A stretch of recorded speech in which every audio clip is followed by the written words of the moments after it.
Welcome to Purple Easel Spotlight, where we put the spotlight on artists and creatives. My name's Latoya. And I'm Megan. And we're both art instructors here at California's largest paint and sip studio, Purple Easel. All right. So today we're taking it back. Ooh. We've been doing a lot of contemporary artists. So we're going back to Johannes Vermeer, our Dutch Baroque painter of the 17th century. And he's considered a renowned painter of the Dutch Golden Age, along with Rembrandt. Yes. Yeah, he's one of the old masters. Yes. What we consider. That's a great way of putting it. Yeah. The really crazy thing to me is his body of work is actually really small. Yeah, like what, 33, 34? 34-ish surviving, and he only made like 60. And when you compare to Rembrandt, who did hundreds of works, and we're going to get into like how that may have affected his popularity. So a little background, he was the son of an innkeeper. And I think, although it wasn't directly said in any of my research, I feel like it influenced his work a lot. Yeah. Because he really worked to portray kind of the everyday scenes, the middle class woman especially. He was considered the painter of women. And his artwork was very, very detailed. And there's actually debate over a use of a technique called camera obscura, which I don't know the technical, but it was basically a pinhole projection into a darkened room, which think about like when we do paint your pet and we put the photo under the projector and we put it on a canvas and then we can trace it. Yeah. He was essentially using the same kind of technology, and the Dutch at that time were on like the cutting edge of lens science. So it is possible. And that's why he was able to get so much detail and accuracy in his paintings. In fact, they even say some of the lines are kind of obscured a little bit, like as if kind of a fisheye for that. Yeah, that's true, yeah. There's like curves that really probably shouldn't be there. Yeah. And they kind of use that as evidence to support the theory. But it is ultimately just a theory. Yes. Maybe he was just really good at looking. Yeah, this is true. He was very, very, very detailed in his art. He uses a good amount of like light and dark. I can see why the debate with the camera obscura. Right. Because Go either way, right? Yeah. Good. It's plausible. Yes. But I don't know how probable. Yeah. But regardless, his attention to detail was superb. Yes. And I always like to think of him as like just a small town girl living in a lonely world. Yeah. And he really wanted to keep it that way. So much so that he sold like 20 of his artworks to one dude. Oh, I didn't know that. Yeah. So out of the 60 that he maybe created, a good portion went off to one person. And he was pretty well known in his little town, but not beyond that. And he didn't care. He didn't try to commercialize. And at that point, that's what artists had to do to be known, is just get their work out there and produce. Yeah. And that's why I think Rembrandt is so famous in comparison, is just because there's a huge body.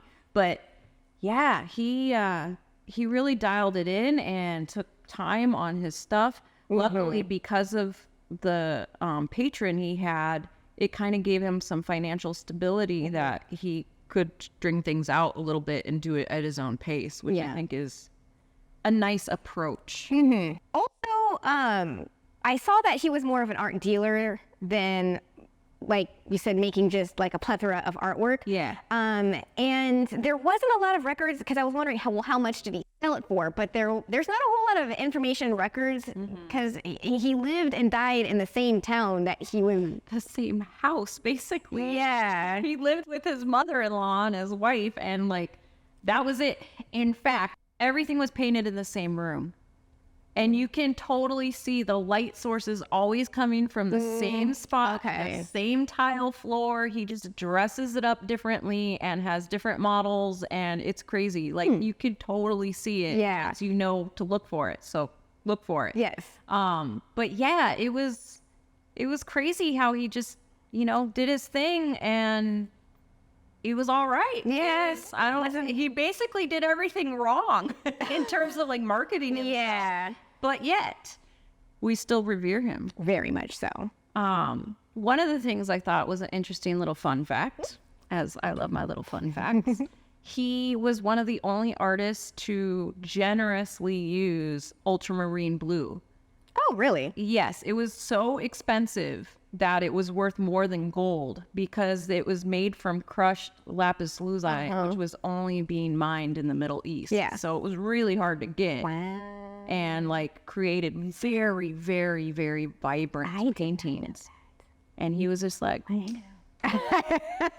going to town with it. yeah. And that's another testament to like, he just wanted to produce the best quality and create his own little masterpieces. Was it one of those situations where he just wasn't very widely known, and then later in life people were like, oh, wait, well, what's this guy? Kind of situation. That's how we know about him. So Since he didn't put himself out there. He was known locally, and then he was kind of forgotten about. And then somebody discovered something of his. I don't recall which painting, but then it sent them off on a journey, and they were like, I got to find out all the information. I got to recover as many paintings as possible, and really just made it a passion project. And that's when he actually started to become known, like 200 years after the fact. And I'm sure it was pretty hard to track down a lot of that stuff. Unfortunately, his family had to sell off pretty much everything just to survive because he became ill and passed, and there was a war going on. And so, like, girl with pearl earring sold for pennies, basically. And then the same thing with all of those other art that he had collected to deal out, like they were stuck with it and had to liquidize, the assets. And yeah, it just get rid of it. And the banks ended up taking one of the ones he was most proud of, which we'll be talking about. So I threw this together because when I was doing research on Vermeer, I saw this picture and I was like, Chrissy, wake up. I don't like this. He looks like Eddie Munson. So this is allegedly like a portrait, possibly, I'm assuming. Yeah, it's creepy though. Like, what is that smile? It's so weird. It's giving Eddie Munson. So I just wanted you guys to see what I'm seeing when I saw the picture. I'm like, what is Eddie Munson doing here? So anyways, besides that. So if you play Animal Crossing, you might recognize this painting. It's the Milkmaid, and it's just a mundane, like, Domestic work. yeah. And he really we've talked before about how art is a snapshot into history. And I think it's true with him more than so many others, because he really kind of got the middle class existence encapsulated in his work.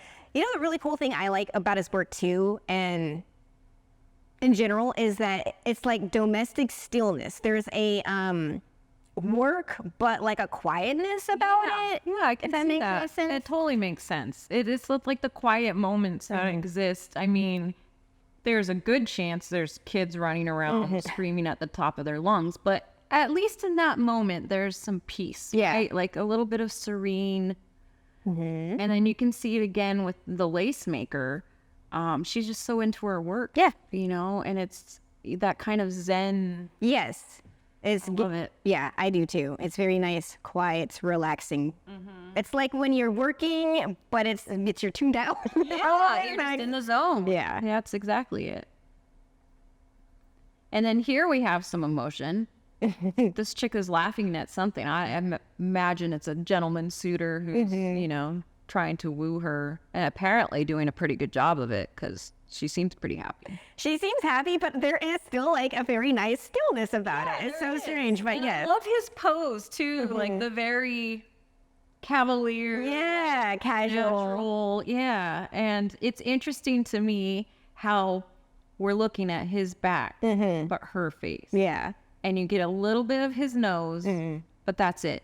And I don't think that was pretty common at that point. I don't think so either. Especially the fact that there is a man in this painting, but he's downplayed. He's Yes. not the center of attention. All the Exactly. lights on her. He's kind of in shadow, though he does have a very nice red coat. Yes. But that makes it obvious he's an officer, I think, really more than anything. Okay. And here's the floor. You can totally see the checkered floor. And it's lady writing a letter with maid. Now, I don't know enough about that time. I think the one writing the letter is the maid, right? Like, she's got the little cap on. But also, weren't household servants not as literate? Yeah. Generally. Well, yes. So I'm kind of confused as to who is who in this. I'm sure at the time people knew instantly. Well, but, yeah. like, kind of looking back, I'm just like, Who was? it could go either way. Yeah. I didn't think about that The actually. lady dictating in the maid's writing. Yeah. She's just waiting for like her to be done. Right, exactly. Standing at attention. I don't know. Like, interesting. Yeah, I like it though. The detail in the tablecloth Yeah. really does it for me. And It's just the way the the light. shadows and the lights. He's a master at the lights and shadows. I don't know. It's just, it pops. Yes. But then you have the subtleness in between. But they're very, kind of drastic a little bit almost. Yeah, there's a lot of contrast. And really the colors themselves are kind of muted, but not as dark as you think of like Renaissance painting. Yeah. Those were kind of dreary. Oh, yeah. Doesn't give me dreary. No, very light bright. Yeah. But there's obviously a lot of darkness, but yes, Yeah. it's still a lot of light bright. I wonder if he was using that spiffy blue lapis lazuli. Yeah. Like, It's very that. probable. It's purty. yeah.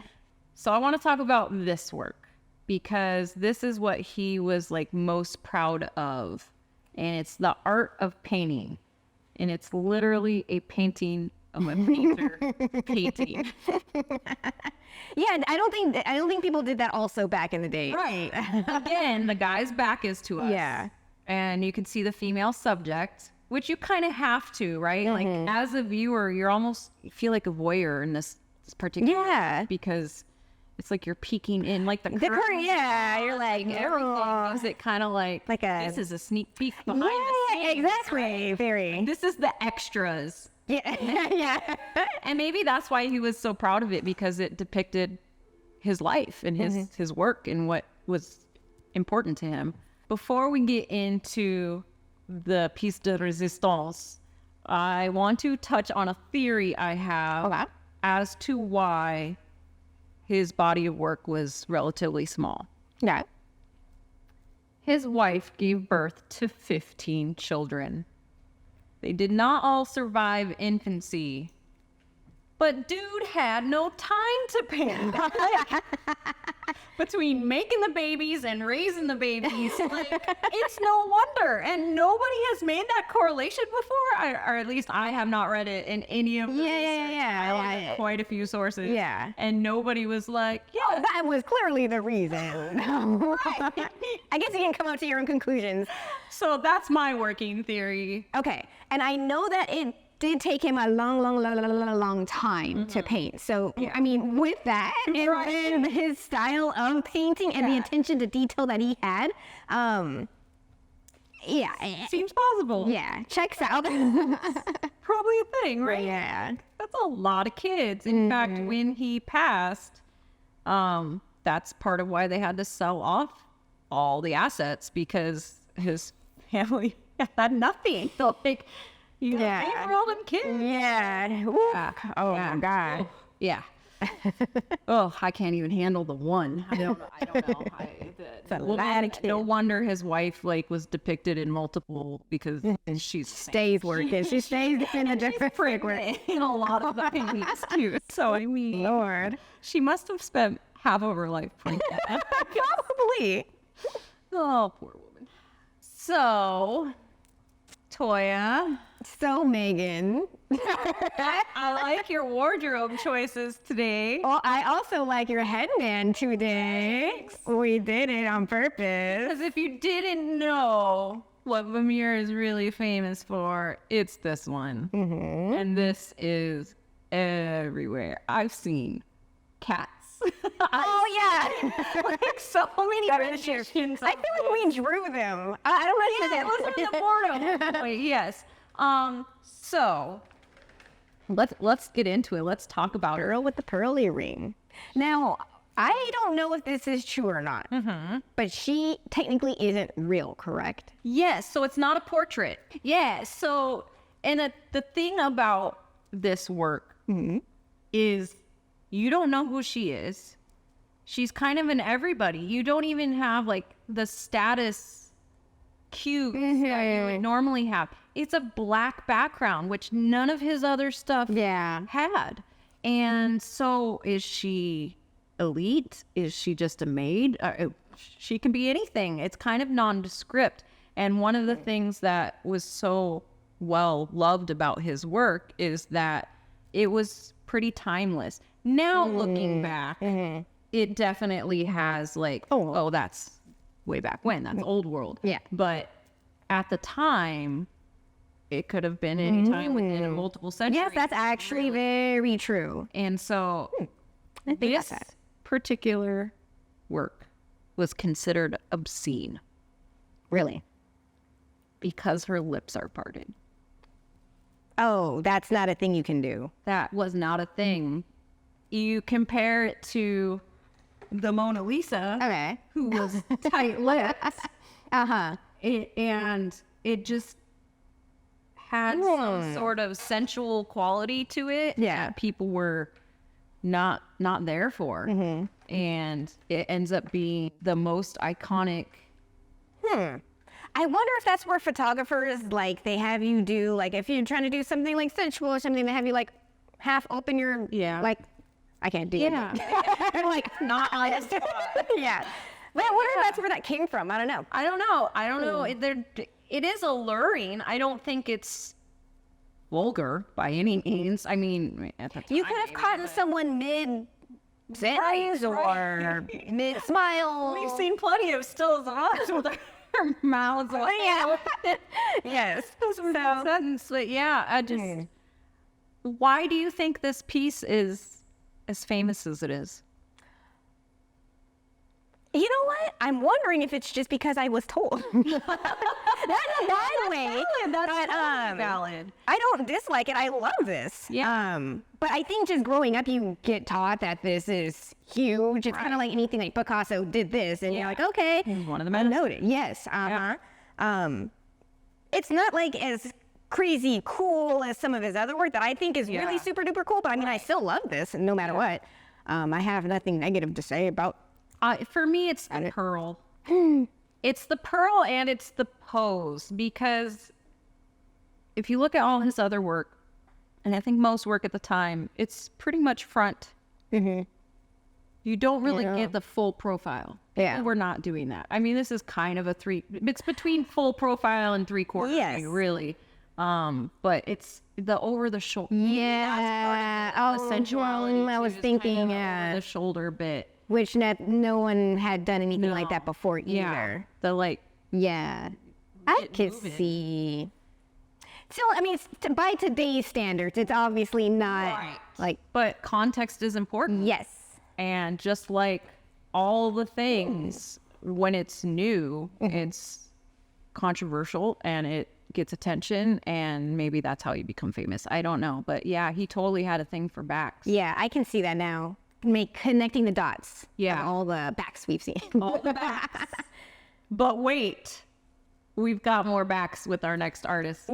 So I dug this artist up on Instagram, and I'm very excited about it. And it wasn't until, because I had pulled a bunch of images, but it wasn't until I was putting them into our docs after having gone further into Vermeer that I realized just how similar they are. Like, I had the general vibe, but man, Dianne Gall, you are amazing. Ooh. She is an Australian painter. She's been doing it for over 30 years, really focusing on what she terms her femme noir series since 2012. And she scours vintage clothes and props and does all the thrifting to create meticulous settings. and then takes a photo shoot and then spends a lot of time painting it, sometimes up to years. Wow. So this first image I picked because it has that same 3/4 view and the earrings, but it is a completely different feel. And look how far we've come. I was gonna say kind of like a modern version of the with the pearl earring. Yeah, I mean, you got the tattoos, you got the kind of nondescript, slightly rainy background happening. Yeah, it's the girl with the hoop earrings. I don't know. It's, the mouth is not open. It is perfect. Don't really have that kind of come hither posture, but it picks it up in different ways. I think her hairstyle is kind of flirty and her top is kind of flirty. And so, yeah, it's kind of like the modern Yeah, I can see that. iteration. But Nice. we're going to get into the backs. Oh, is she bringing sexy back? She sure is. And this is just like the piece with the curtain. And it's called Glimpse. And it just makes you want to follow. Yeah, and like, go in to figure out what's happening. It's probably nothing. She's probably just walking to the bedroom to get changed or something. But like, it's got that kind of allure and mystery. Yeah. You know, like what's happening? What's going on? Yeah. Should you follow? Should you just leave him alone? Like, yeah. And then so another trend I noticed as I was compiling everything was the same setting is used multiple times, which makes sense in the fact that she had to create these, you know, elaborate things. And so she's going to take a lot of reference. But it's the same as Vermeer, painting everything in the same room with the light coming from the same window and just styling it different. So you could see the wallpaper and everything. And these women with their kind of vintage clothes, again, gives that timelessness about it. You don't really know when it's taking place, even though these are modern paintings. They have those vintage vibes. you were right when you were saying we're gonna take it back. She really has a thing for backs. Like, Vermeer did. She just takes it to the next level. And it's very interesting to me, that choice. You know, I 100% agree. I had a small thing when I was, I don't know, my teenager years where I would paint flowers from not the front side, so the back side. Oh, yeah. I don't know, in my head I was like, because everything is beautiful and it's part of the mystery. We've seen so many front-faced flowers, not a tongue twister. You know, but what about the rest of the flowers? So, I mean, I can see kind of the allure of like the back, and it gives it mystery too. Yeah, it does. And there's really this, like, none of it feels like a cold shoulder. And I don't really understand how she gets that. But she creates like this, you're part of the scene. You're there. Yeah. It's kind of the same breaking the fourth wall. Yeah. And I just love the whole mirror thing. I do too. And my daughter snuck into my room last night, as she does after she, do I have to start in my room? Yes, honey. Yes. Sleep in your own bed. But she crawls in there at about 12:30 when I'm going through images. And she goes, "What's with the mirror? That's so cool. That's everything." As she's looking over my shoulder, and I'm just kind of like, go to sleep. But also like, yeah, the mirror, right? Like, it's so hard not to engage. Yeah. And it's cool because, you know, it's also another part of the sneak peek because you don't see an actual face. You just get the little glimpse. Yeah, a little bit of blur, especially on this one. You get the bevel from the mirror, distorting it. And I love the title, Am I Who I Think I Am? I mean, so many levels. Right? And then we put them on their back. Yes, laying on her back. So we're not looking at her back, but she's on it. Yeah. And she's off into the distance, contemplating the world.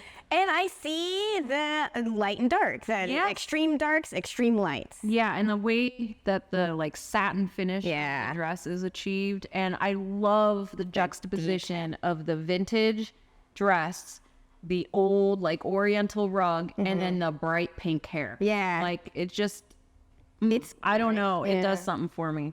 Nice. And then just the texture. Wow. So amazing. It is. I understand why this takes years to paint because, oh my gosh, this is amazing. Wow. Everything from the raindrops in the background, the satin on the dress, and then just the curls. Oh my gosh. Beautiful. I love it. Yeah. I really like this because you don't really see patterns thrown together much these days. Yeah. It was definitely something that used to occur as people collected their things, like rugs on rugs, and, weird upholstery on their couches, and chairs and stuff, and all kind of mismatched. And this is so vibrant, and it somehow works, even though the patterns kind of clash. You know what? Yes, they are different, and even the tattoos, they mesh, but they are also different than the wallpaper, Right. and then the dress. Yeah, I don't know. It's an interesting little snapshot. And then this one I feel like is her piece. Like, this is... Why is she facing it the wrong way, first of all? It's like, that's such a classic pose, right? Like, that's very, pay me like one of your French women pose. But reverse. Yeah, exactly. She's just staring at the wall. I don't know if you've seen those memes where it's like when your cat's mad at you and it's just this cat like facing the wall. Very much like that, but yeah, no, I like it. Again, I like that. First of all, the realism and how realistic they look, and it almost looks like they pop out of the image almost. Yes. That makes any sense. Yeah. Which is something that Vermeer had as well. They almost kind of pop out. Right. And the background. wallpaper, the detailing on the wallpaper, and like the subtle transition of light within the pattern, like picking up. Yeah. Oh my gosh, I can't imagine how much time It looks, you know what's crazy is things that look Photoshop, which is like, not, I don't want to say like a disrespect, but that's not Photoshop. Right. But It's photorealistic. yeah. Yeah. It looks like it could be a photograph. It's like the velvet texture on the couch. Yeah. Like everything. And the title for me tells me there's a story to this one. Everybody knows. Everybody knows. So is she facing the wall in shame? Huh. Is she doesn't want to show her face? Yeah. Because some secret got out? Uh-ohs. Now I'm sad. I know. I didn't know what the title was A little bit, yeah.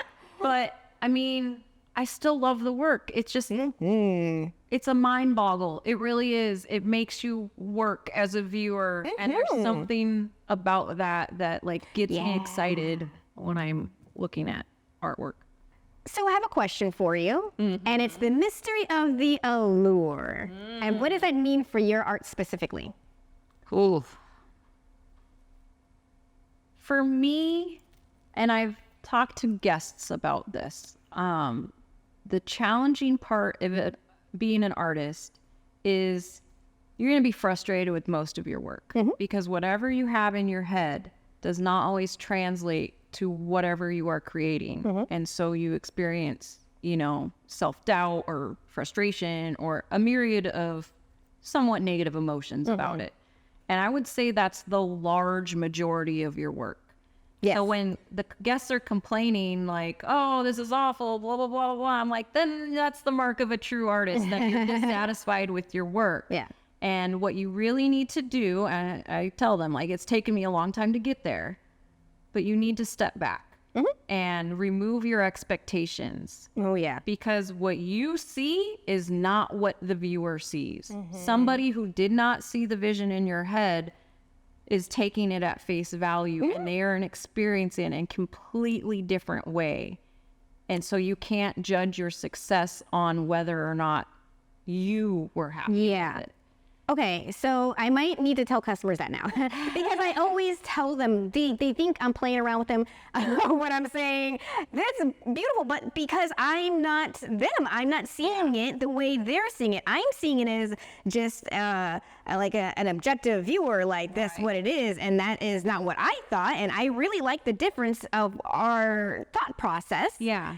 But I'm trying to explain that all in one sentence. Yeah, and so I'll do it in little bits, and I'll kind of give them remove your expectations, because as the viewer, they don't see the original, blah, blah, blah, and kind of put it in context. But then I also tell them, like, about 10% of your work, you're like, okay. And then you get the 10% that you're like, nailed it. But the other 80% is all just practice. Oh, yeah. Honestly. Yeah. It's just practice. And so don't get down on yourself because you have to get rid of those expectations. When you're putting your work out there, you have to let it speak for itself. That is true. And I think they were both masters. Oh, yeah, definitely. Expectations leads to disappointments. That's very true. That's very true. As far as the alluring part goes for my artwork, I feel like there is a style that I do for like quick gratification for the viewer. So it's like, this is just a quick little thing that I did for you to enjoy it, not very deeply. Deeply, is that a word? Yeah. Okay. Yes, it's a word. Yes, so not to be very deep. You just look at it, it's pretty, and then that's nice. Yeah. But some of my other work is like, there is deeper meaning to it, and only those who are willing to look further into the beyond the prettiness of it will be able to see and catch it, much like how we're able to catch a lot of the details that are in these artists. Oh, I mean, there's so much symbolism in so many works of art that Kind of goes that's what they're experts for, right? Yeah. Just to dissect all that. But I think both of these artists in particular, Vermeer and Gall, have really found a way to invite you in and get you interested. And like, I think that's something every artist can aspire to, whether they do it in this particular way. There is something about that mystery and like removing yourself and thinking of how the viewer is going to experience it. It's like being invited to like, I don't know, like a party or a scene or something. Like I feel like I'm being invited to some situation that I did not prior to not me looking was invited to, but I feel like I get invited by looking at their art and by their work. And it really does feel personal. Like, I am the one looking at this. This is not in a museum for everybody. This is for me. Yeah. And I think we really do try to do that, especially with Purple Easel Plus. We want whoever's painting to feel like they are the painter. They are the one who is got our undivided attention. That is highly true. And that's kind of the way that we approach it. And I feel like that's more of this. Good on us. Yes, and go Purple Easel. At times, art can be mysterious and alluring. So break the fourth wall, just like Vermeer and Gall, and comment below. How do we even know you exist if you're not liking and subscribing? We won't know. From all of us here at Purple Easel, thank you so much for tuning in. Check out the links below to learn more about today's artists, Johannes Vermeer and Dianne Gall. Join us at purpleeaselplus.com to paint with the world's largest online paint and sip studio. And if you make your way to Southern California, make sure to swing by the studio and come paint with us. In the meantime, create more and create often. Bye. Veneer. I was like, Veneer? Vermeer? Oh, Vermeer. We are not talking about teeth right now.